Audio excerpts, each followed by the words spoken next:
Hello friends, ഇന്ന് ഞാൻ മമ്മിക്കായിട്ട് ഓൺലൈനിൽ നിന്നൊരു സാരി വാങ്ങി കേട്ടോ. പണ്ട് എൻ്റെ ചെറുപ്പത്തിൽ മമ്മി ജോലിക്ക് പോയി കിട്ടുന്ന കാശ് കൊണ്ട് മമ്മിക്കൊരു ഡ്രസ്സ് എടുക്കാതെ ഞങ്ങൾക്ക് ഡ്രസ്സ് വാങ്ങി തരുമായിരുന്നു.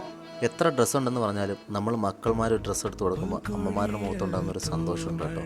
അതൊരു പ്രത്യേകതയാണ്. ഞാൻ ഈ സാരി വാങ്ങുന്ന മമ്മിയോട് പറഞ്ഞിട്ടില്ല കേട്ടോ. അപ്പോൾ മമ്മിക്കൊന്ന് സർപ്രൈസ് ആയിട്ടൊന്ന് കൊടുത്തു നോക്കാം. മമ്മിയുടെ എക്സ്പ്രഷൻ എന്താണെന്ന് നോക്കാം കേട്ടോ. മീ ഇതെന്നേ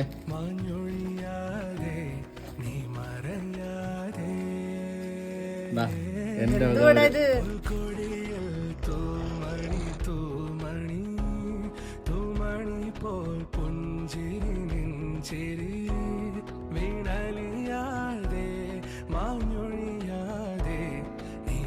മമ്മിക്ക് ശരിക്കും പറഞ്ഞാൽ ഈ സാരി ഒരുപാട് ഇഷ്ടമായി കേട്ടോ. സാധാരണ ഓൺലൈനിലൊക്കെ ഫോട്ടോ നോക്കിയിട്ട് നമ്മൾ ഡ്രസ്സ് എടുക്കുമ്പോഴത്തേക്ക് ഇവിടെ വരുമ്പോഴത്തേക്ക് നമുക്ക് ചിലപ്പോൾ ഇഷ്ടപ്പെടാറില്ല. ശരിക്കും ഈ സാരി ഞാൻ പ്രതീക്ഷിച്ചതിനായിട്ട് നല്ലൊരു ക്വാളിറ്റി ആയിരുന്നു. നിങ്ങൾക്കും ഇതുപോലെ ഡ്രസ്സ് എടുക്കണമെന്നുണ്ടെങ്കിൽ ഈ ഒരു ഇൻസ്റ്റാഗ്രാം പേജിൽ നിന്ന് ട്രസ്റ്റ് ചെയ്ത് നമുക്ക് വാങ്ങാൻ പറ്റും കേട്ടോ. Anyway thanks.